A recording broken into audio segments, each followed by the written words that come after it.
प्रश्नमाला 2.3 प्रश्न नंबर 1 प्रमाणित कीजिए कि 5 माइनस अंडर रूट 3 एक अपरिमेय संख्या है। देखो भाई, जो प्रश्नमाला 2.3 है ना, ये पूरी प्रश्नमाला इसी बात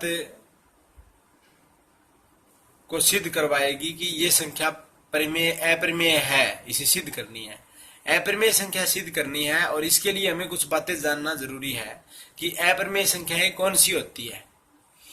तो अपरिमेय संख्याएं कौन सी होती है ये जानने के लिए सबसे पहले हमें ये पता होना चाहिए कि अभाज्य संख्याएं कौन सी होती है, क्योंकि अंडर रूट के अंदर, वर्गमूल के अंदर अगर हम अभाज्य संख्याएं लिखेंगे तो वो सारी संख्याएं क्या होगी, अपरिमेय संख्याएं होंगी। अब अपरिमेय संख्या क्या होती है?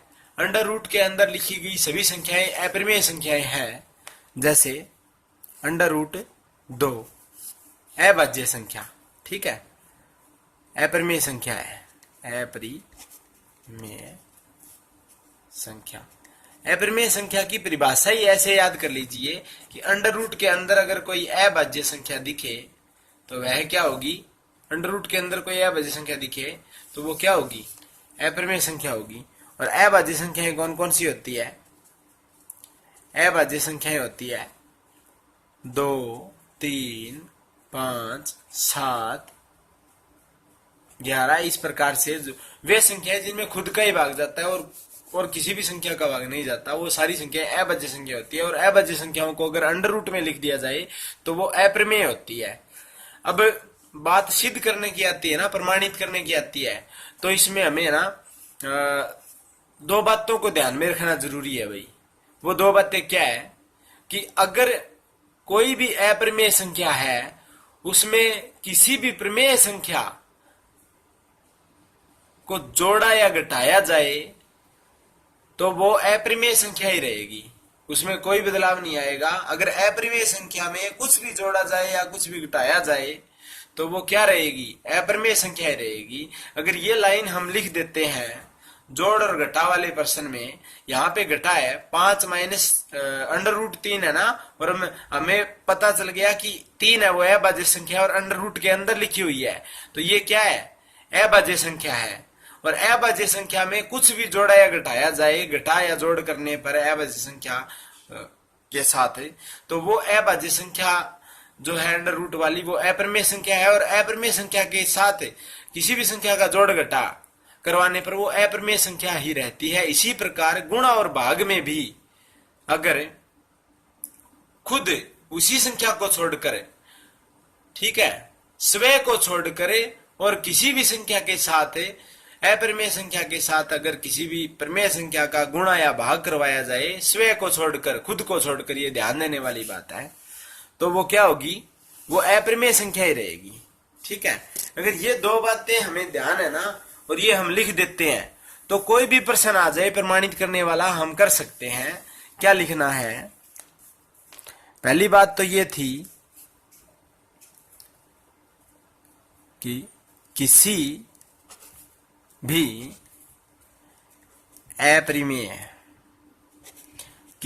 अपरिमेय संख्या में कुछ भी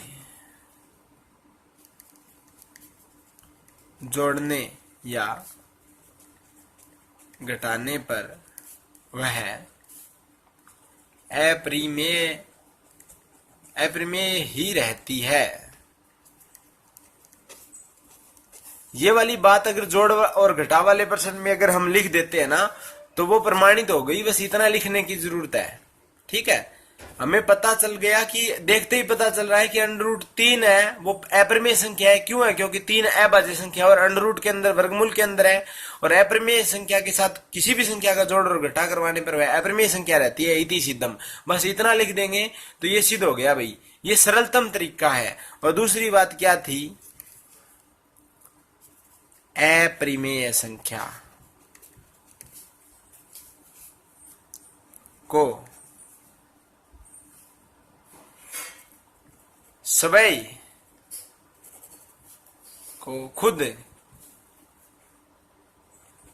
को छोड़कर किसी भी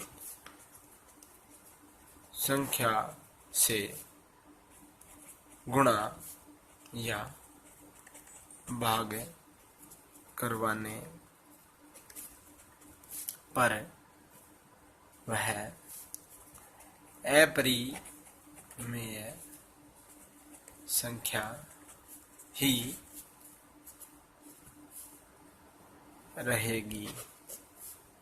एक बार फिर दोबारा ध्यान से देख लीजिए भाई, ये दो जो पॉइंट है ना, अगर ये याद है और हमें दिख रहा है कि यहाँ पे प्लस माइनस किया गया है, जोड़ घटा किया गया है, तो ये एक नंबर बात अगर लिख के अगर हम छोड़ देते हैं ना कि इति सिद्धम, तो हमारा प्रश्न है वो हो गया, पूरा हो गया। ठीक है, किसी भी अपरिमेय संख्या में कुछ भी जोड़ने या घटाने पर वह अपरिमेय ही रहेगी या रहती है। अगर ये लाइन लिख देते हैं इस वाले प्रश्न में और इति सिद्धम लिख देते हैं तो हमारा जो नंबर है वो हमें पूरे अंक मिलेंगे। और दूसरी बात क्या थी, खुद को छोड़कर किसी भी संख्या का गुणा या भाग अगर अपरिमेय संख्या से करवाया जाए तो वो अपरिमेय संख्या ही रहती है।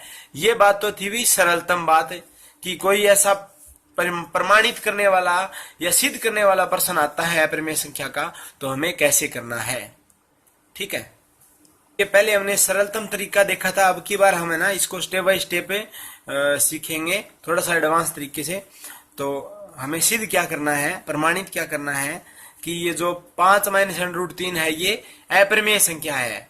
इससे पहले हम क्या करेंगे, हम मान लेंगे माना कि 5 माइनस √3 एक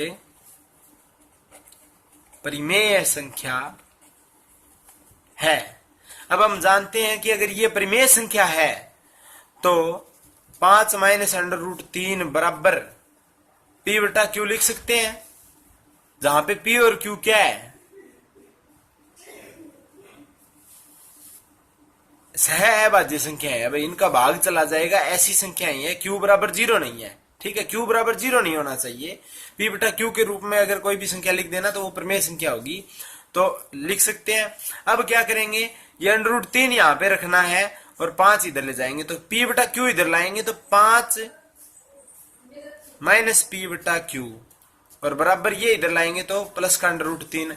अब देखो भाई, हम जानते हैं कि ये वाली क्या है, ये क्या है, एक परिमेय संख्या है और ये क्या है, अपरिमेय संख्या है। हमें पता है ना कि ये क्या है, अपरिमेय संख्या, और ये क्या है, परिमेय।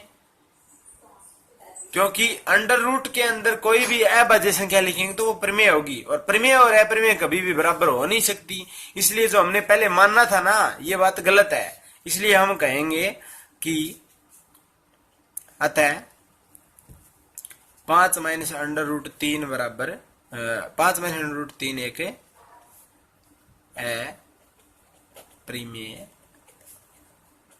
संख्या है। देखो भाई, इसमें क्या विरोधाभास हो रहा है कि परिमेय संख्या के बराबर में आनी तो परिमेय संख्या चाहिए थी, लेकिन यहाँ पे √3 आ रहा है और √3 हमें पता चल रहा है कि अभाज्य संख्या में अंडर रूट के अंदर अभाज्य संख्या है तो अपरिमेय संख्या है, तो परिमेय और अपरिमेय संख्या बराबर नहीं हो सकती, बराबर नहीं है, तो विरोधाभास आया है। तो यहाँ पे हम लिखेंगे कि 5 माइनस √3 एक परिमेय संख्या नहीं है, अपरिमेय संख्या है, इति सिद्धम। ऐसे ही भाई सभी प्रश्नों का हल हमें करना है।